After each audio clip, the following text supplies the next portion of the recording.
Hello student, आपका हमारे online platform पर स्वागत है। दोस्तों, मैं AK सर आप सभी का स्वागत करता हूं और आशा करता हूं कि आप सभी की पढ़ाई बहुत अच्छी चल रही होगी। देखिए, RPSC फर्स्ट ग्रेड की जो फर्स्ट पेपर है एजुकेशनल मैनेजमेंट और एजुकेशनल साइकोलॉजी का हम पार्ट पढ़ रहे हैं और इसमें हमारा जो चौथा चैप्टर है शिक्षा में सामाजिक संगठन और नेतृत्व, ये सारा जो टॉपिक है हमारा चल रहा है। तो देखिए, इससे पहले मैं 2 क्लास ले चुका हूँ। उन 2 क्लास में मैंने सामाजिक संगठन के बारे में बात की और उसमें ये चर्चा की कि सामाजिक संगठन क्या होता है। आज की क्लास में हम नेतृत्व के बारे में बात करेंगे। शिक्षा में नेतृत्व, शिक्षा में नेतृत्व। तो देखिए, नेतृत्व का अर्थ क्या है। नेतृत्व वह प्रक्रिया है जिसमें एक व्यक्ति दूसरों को प्रभावित कर संगठनात्मक लक्ष्यों की प्राप्ति हेतु प्रेरित करता है। यानी कि अगर हम बात करें नेतृत्व का अर्थ यानी लीडरशिप का अर्थ क्या होगा, आज हम देखिए नेतृत्व के बारे में पढ़ेंगे। लीडरशिप के अर्थ के बारे में बात करेंगे। यानी नेतृत्व वह प्रक्रिया है,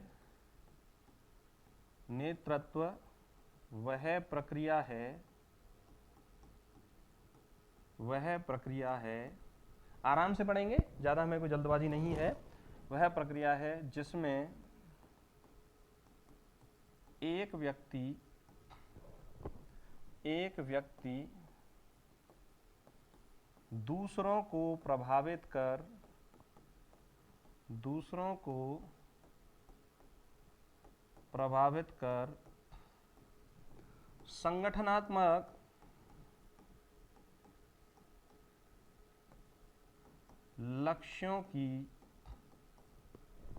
संगठनात्मक लक्ष्यों की प्राप्ति हेतु प्रेरित करता है। तो उस प्रक्रिया को हम क्या कहते हैं, नेतृत्व कहते हैं। उस प्रक्रिया को हम क्या कहते हैं, नेतृत्व कहते हैं। यानी कि नेतृत्व क्या है, नेतृत्व वह प्रक्रिया है जिसमें एक व्यक्ति दूसरों को प्रभावित कर संगठनात्मक लक्ष्यों की प्राप्ति हेतु प्रेरित करता है। देखिए, जो व्यक्ति दूसरों को प्रभावित करता है और एक संगठन या एक निश्चित उद्देश्य की प्राप्ति के लिए लोगों को अपने साथ लेकर चलता है, तो उसे हम क्या बोलते हैं, नेतृत्व बोलते हैं। इसका सबसे बढ़िया एग्जाम्पल हम आज़ादी के आंदोलन से ले सकते हैं। हमारे आज़ादी के आंदोलन के बहुत सारे लीडर हुए हैं जिन्होंने अच्छा नेतृत्व किया है। सरदार वल्लभ भाई पटेल हुए हैं, जवाहरलाल नेहरू हुए हैं, महात्मा गांधी हुए हैं और भगत सिंह। इन्होंने सब आज़ादी के लक्ष्य को लेकर लोगों को प्रभावित किया और अपने साथ लेकर आज़ादी की लड़ाई लड़ी और स्वतंत्रता संग्राम में संपूर्ण रूप से भाग लिया। तो नेतृत्व का मतलब होगा कि व्यक्ति दूसरों को प्रभावित करेगा और उद्देश्यों को प्राप्ति करने के लिए संगठित होकर प्रयास करने के लिए उनको ये प्रेरित करेगा कि वह आज़ादी के लक्ष्यों को क्या करें, प्राप्त करें, या जो सामान्य लक्ष्य जो निर्धारित किए गए हैं किसी संगठन के द्वारा, उस संगठन को प्राप्त करने में क्या करें, वो सहयोग करें। और उसी व्यक्ति को अच्छा लीडर कहा जाता है जो किसी व्यक्ति को या अन्य व्यक्तियों को प्रभावित करता है और उसके प्रभाव के कारण जो व्यक्ति है एक सामाजिक संगठन में या संगठन के जो लक्ष्य होते हैं उनको प्राप्त करने के लिए कार्य करते हैं। तो नेतृत्व को सामान्य अर्थ में हम समझ सकते हैं, नेतृत्व वह प्रक्रिया है जिसमें एक व्यक्ति दूसरों को प्रभावित कर संगठनात्मक लक्ष्यों की प्राप्ति हेतु प्रेरित करता है। अब देखिए, अब हम बात करते हैं नेतृत्व का अर्थ के बाद, यानी कि हम शिक्षा में नेतृत्व पढ़ रहे हैं, तो शैक्षिक नेतृत्व एजुकेशनल लीडरशिप क्या होती है। यानी कि एक तो हमने पढ़ा नेतृत्व का अर्थ और दूसरा हमने पढ़ा शैक्षिक नेतृत्व। दूसरा हम पढ़ेंगे शैक्षिक नेतृत्व कि भाई शिक्षा में जब नेतृत्व का उपयोग किया जाता है तो उसे शैक्षिक नेतृत्व कहते हैं। तो एजुकेशनल लीडरशिप, एजुकेशनल लीडरशिप क्या होती है, एजुकेशनल लीडरशिप क्या होती है, इसके बारे में हम पढ़ेंगे। एजुकेशनल लीडरशिप क्या होती है। देखिए, विद्यालय में एजुकेशनल लीडरशिप का जो कार्य है वह है प्रधानाचार्य या प्राचार्य या संस्था प्रधान, वाइस प्रिंसिपल, शिक्षक द्वारा जो नेतृत्व किया जाता है उसे हम क्या बोलते हैं, उसे हम शैक्षिक नेतृत्व कहते हैं। यानी कि विद्यालय में प्राचार्य, जिसे हम प्रिंसिपल बोलते हैं, उप प्राचार्य, वाइस प्रिंसिपल बोलते हैं, उप प्राचार्य, एवं शिक्षकों द्वारा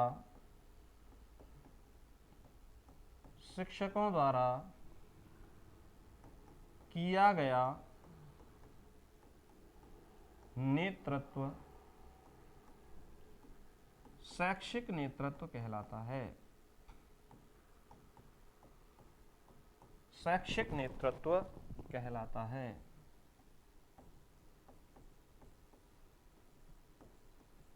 शैक्षिक नेतृत्व कहलाता है, यानी विद्यालय में प्रिंसिपल, वाइस प्रिंसिपल, टीचर जो लीडरशिप का काम करेंगे उसी को हम क्या कहेंगे, शैक्षिक नेतृत्व कहेंगे।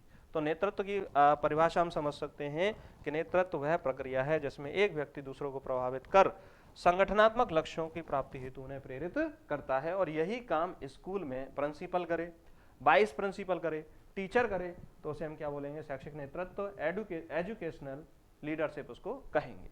अब देखिए कुछ मनोवैज्ञानिकों ने नेतृत्व की परिभाषा दी है जो सामान्यतः आपसे परीक्षा में पूछी जा सकती हैं। तो हम ये जान सकते हैं कि भाई कौन कौन से मनोवैज्ञानिक हैं जिन्होंने नेतृत्व की परिभाषा दी है। ठीक, तो कून्स एंड ओडोनेल परिभाषाएं, नेतृत्व की परिभाषाएं। अब हम पढ़ेंगे नेतृत्व की परिभाषाएं। तो पहली परिभाषा है कून्स एंड ओडोनेल। ओडोनेल ने नेतृत्व की परिभाषा क्या दी है, इनके अनुसार नेतृत्व क्या है। तो नेतृत्व दूसरों को प्रभावित करने की क्षमता है। कून्स ओडोनेल के अनुसार नेतृत्व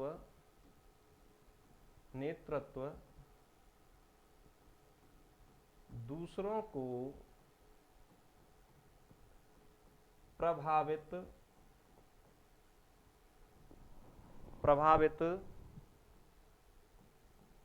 करने की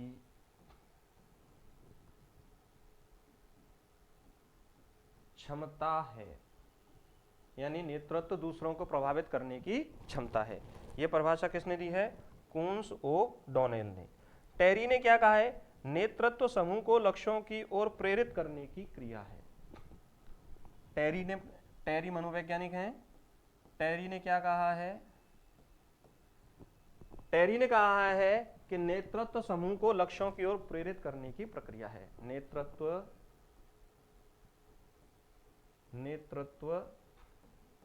समूह को लक्ष्यों की ओर प्रेरित करने की क्रिया है। प्रेरित करने की क्रिया है।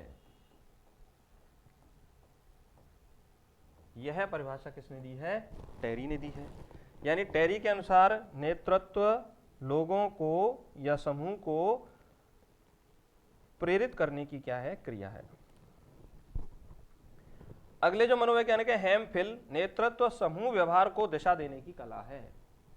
अगले जो मनोवैज्ञानिक हैं वह हैं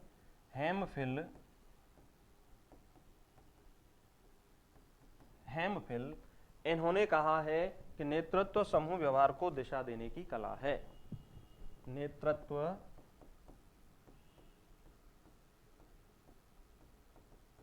समूह व्यवहार को दिशा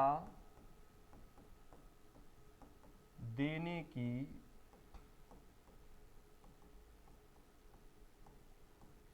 कला है।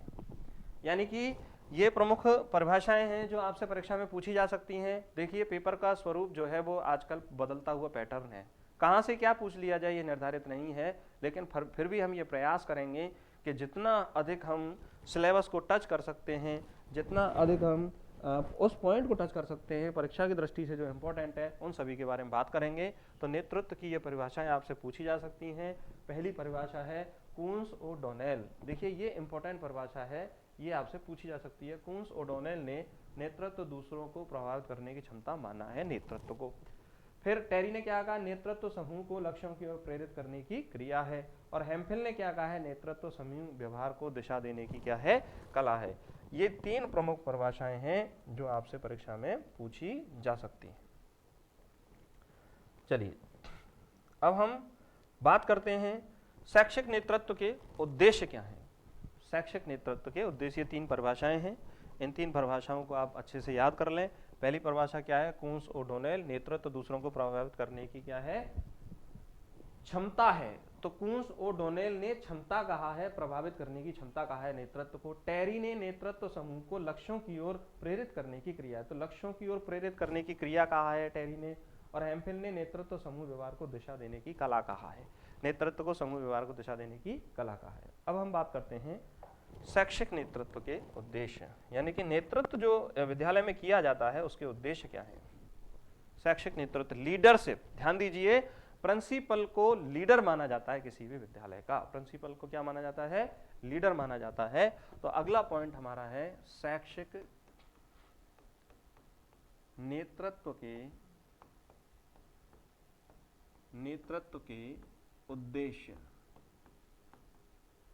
शैक्षिक नेतृत्व के उद्देश्य, ये हमारा अगला पॉइंट है।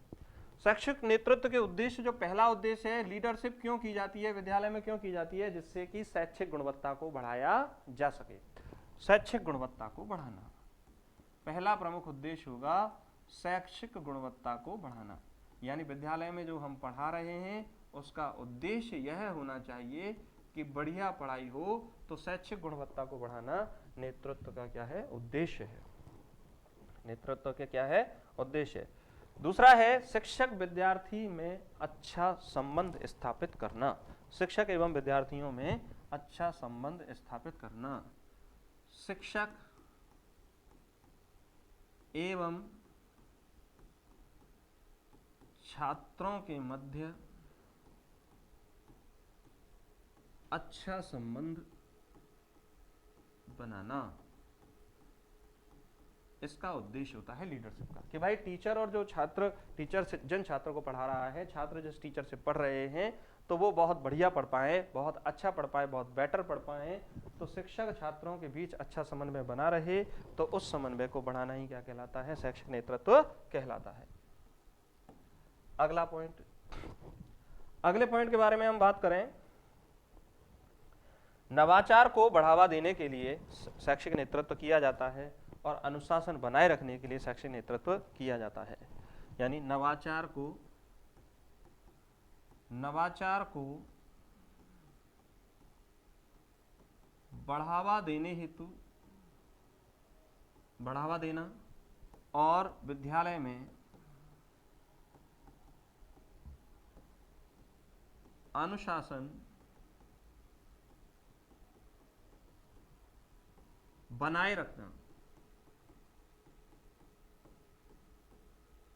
विद्यालय में अनुशासन बनाए रखना शैक्षिक नेतृत्व का उद्देश्य है। नवाचार का मतलब होता है वे सभी नवीनतम क्रियाकलाप या तकनीक का प्रयोग करके शिक्षण अधिगम प्रक्रिया को सुधारा जाए, तो उसे हम क्या बोलते हैं, नवाचार बोलते हैं। तो एक अच्छी लीडरशिप यही रहती है कि नवाचार को बढ़ावा दिया जाए, विद्यालय में उन सभी साधनों से पढ़ाया जाए जिससे कि बालकों को पढ़ने में बहुत मन लगे, अच्छा लगे और शिक्षक भी प्रभावी ढंग से पढ़ा पाए। विद्यालय में अनुशासन बनाना भी नेतृत्व का उद्देश्य होता है। अनुशासन केवल छात्रों के लिए ही नहीं होता, स्टाफ के लिए भी अनुशासन होता है। तो स्टाफ अनुशासित तरीके से कार्य करे, सही तरीके से पढ़ाए, तो यह नेतृत्व की क्या होती है, प्रक्रिया होती है। तो विद्यालय में अनुशासन बनाए रखना क्या कहलाता है, नेतृत्व कहलाता है। आगे हम बात करें विद्यालय में संस्थागत विकास करना। विद्यालय में संस्थागत विकास करना, विद्यालय में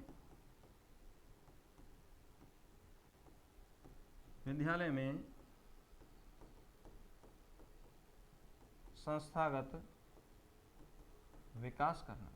संस्थागत इंस्टीट्यूशनल डेवलपमेंट का मतलब होता है कि उस विद्यालय को इस स्तर का बनाना कि बालक उसमें पढ़ें, अभिभावकों का विश्वास उस विद्यालय के प्रति बना रहे और उस विद्यालय के छात्र जो हैं वो प्रतियोगी परीक्षाओं में, बोर्ड परीक्षाओं में अच्छे अंक प्राप्त करके अच्छी उपलब्धि को हासिल कर रहे हों। उस विद्यालय के इंफ्रास्ट्रक्चर को बढ़ाना, यानी विद्यालय का विकास जो है वो इस तरह से करना कि अच्छे क्लासरूम हो, अच्छा वातावरण हो, और खेल कूद का मैदान हो, बच्चों के लिए एक पारदर्शी जो है प्रक्रिया हो, अभिभावकों का विश्वास हो और वह विद्यालय जो आसपास के क्षेत्र में एक अच्छा स्थान रखता हो। तो इस तरह के कार्य करने के लिए शैक्षिक नेतृत्व किया जाता है। तो शैक्षिक नेतृत्व के प्रमुख उद्देश्य क्या होते हैं? शैक्षिक गुणवत्ता बढ़ाना, शिक्षक एवं छात्रों के मध्य अच्छा संबंध स्थापित करना।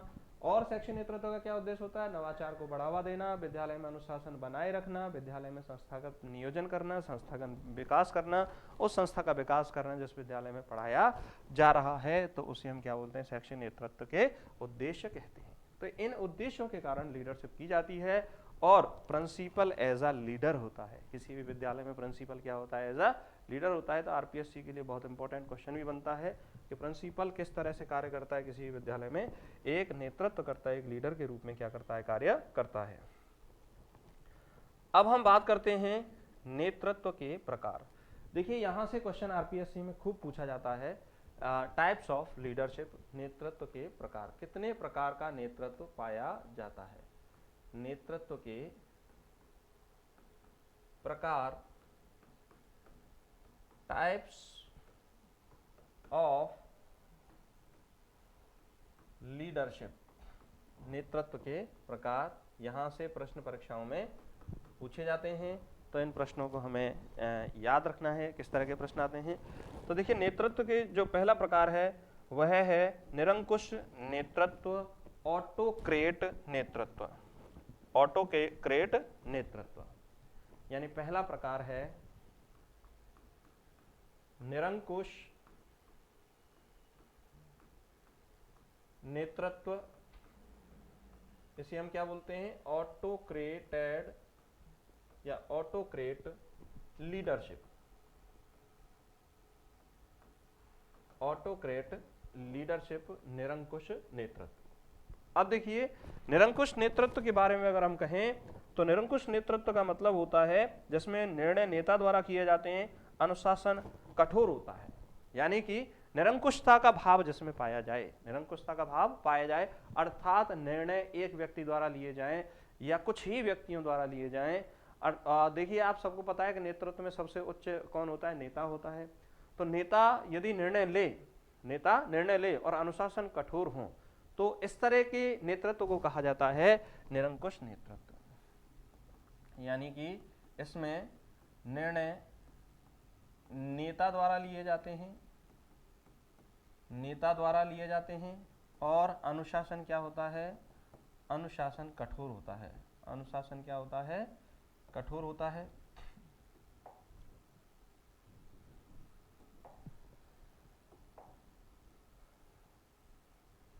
अनुशासन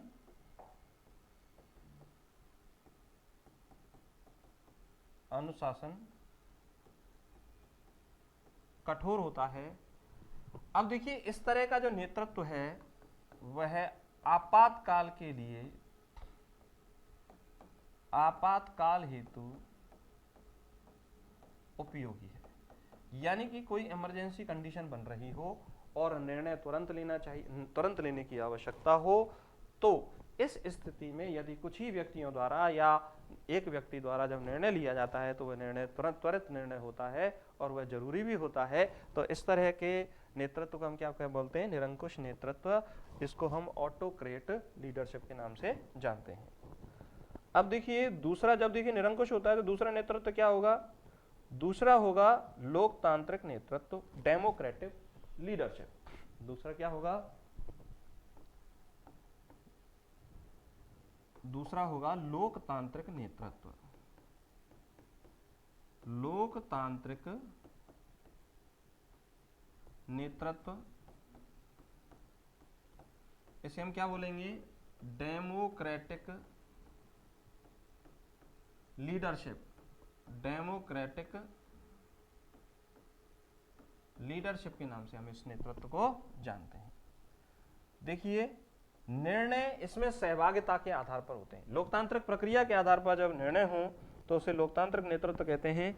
इसमें सहभागिता के आधार पर निर्णय लिए जाते हैं। सभी से पूछा जाता है, किसी कार्य को जब विद्यालय के लिए किया जाता है तो सभी से पूछा जाता है, सभी का निर्णय, सभी के विचार लिए जाते हैं। उन विचारों के आधार पर विचार विमर्श करते हुए, विचारों का आदान प्रदान करते हुए निर्णय लिया जाता है। तो इसमें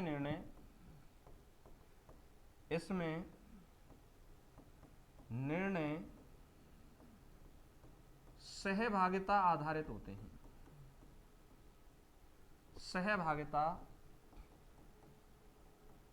आधारित होते हैं, ये ध्यान दीजिए, वेरी वेरी मोस्ट इंपॉर्टेंट है। यहां से क्वेश्चन पूछे जाते हैं। सहभागिता आधारित होते हैं तथा विचारों का आदान प्रदान होता है। विचारों का आदान प्रदान होता है। आदान प्रदान होता है, विचारों का आदान प्रदान होता है। और अगर आपसे पूछा जाए कि विद्यालय के लिए सबसे अच्छा नेतृत्व कौन सा होता है, तो यही नेतृत्व होता है विद्यालय हेतु सर्वोत्तम जो नेतृत्व होता है, सर्वोत्तम नेतृत्व जो होता है उसे हम क्या बोलते हैं? लोकतांत्रिक नेतृत्व कहते हैं। देखिए, नेतृत्व के प्रकार हो गए निरंकुश नेतृत्व, ऑटोक्रेट लीडरशिप। लोकतांत्रिक नेतृत्व हो गए आपका डेमोक्रेटिक लीडरशिप। निरंकुश नेतृत्व में निर्णय जो है वो कुछ ही व्यक्तियों द्वारा या एक व्यक्ति द्वारा, नेता के द्वारा लिए जाते हैं, तो उसे हम क्या बोलते हैं? निरंकुश नेतृत्व। लोकतांत्रिक नेतृत्व में निर्णय जो है वो आपसी विचार विमर्श के आधार पर लोकतांत्रिक तरीके से लिए जाते हैं, तो उसको डेमोक्रेटिक लीडरशिप कहते हैं।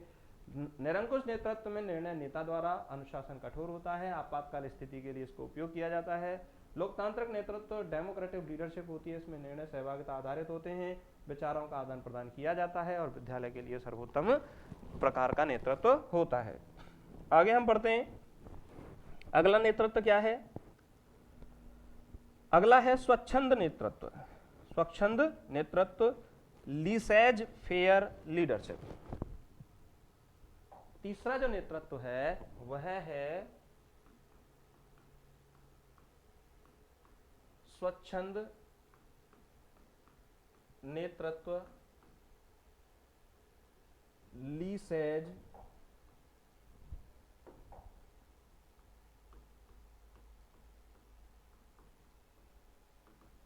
फेयर लीडरशिप जिसे हम कहते हैं, स्वच्छंद नेतृत्व कहते हैं।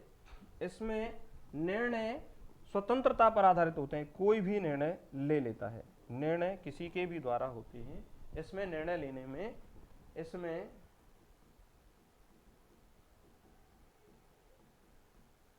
निर्णय पूर्ण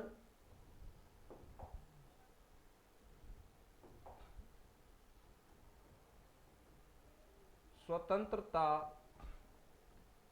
पूर्वक लिए जाते हैं,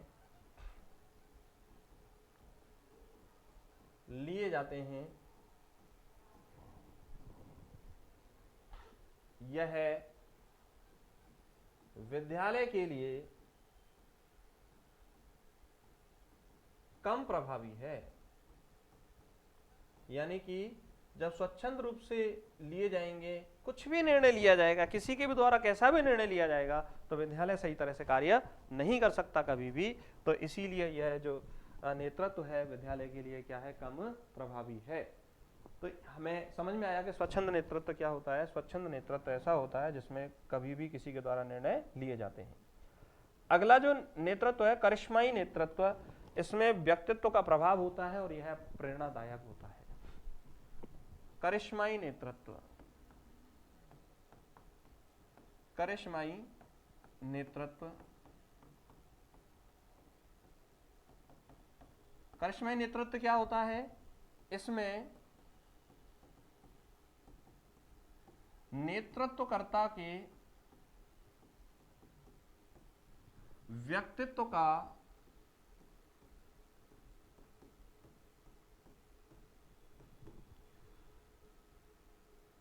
बहुत प्रभाव पड़ता है।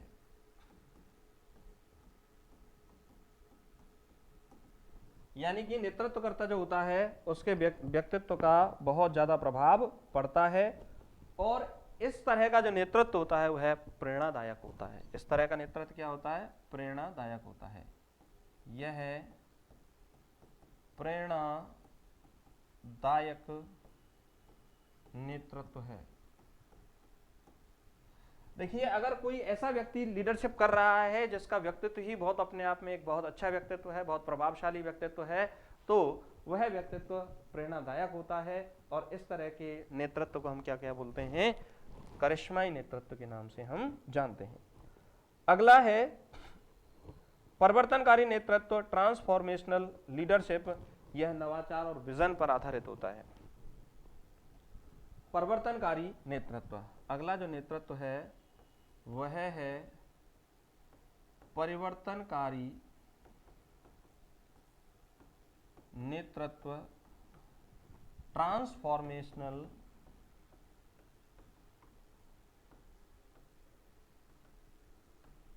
लीडरशिप।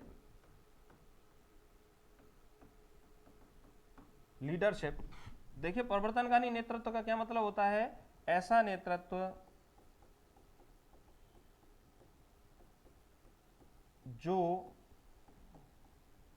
नवाचार व विजन आधारित होता है। विजन आधारित होता है, यानी कि एक विशेष उद्देश्य के लिए किया जाता है। और इसका एग्जाम्पल हम ले सकते हैं, इस तरह का नेतृत्व है नेशनल एजुकेशन पॉलिसी 2020।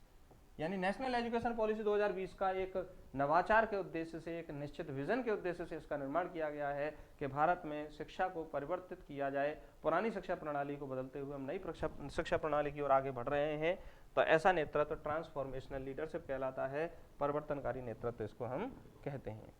तो इसे हम क्या बोलेंगे? परिवर्तनकारी नेतृत्व कहेंगे। ठीक, तो हमने 5 प्रमुख नेतृत्व के बारे में पढ़ा।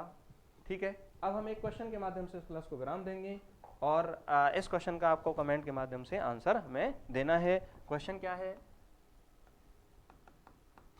कौन सा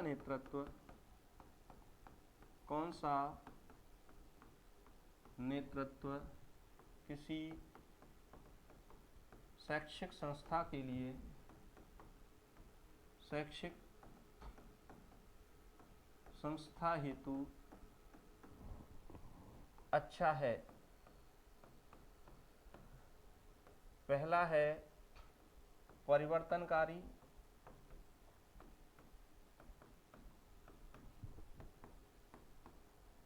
दूसरा है लोकतांत्रिक,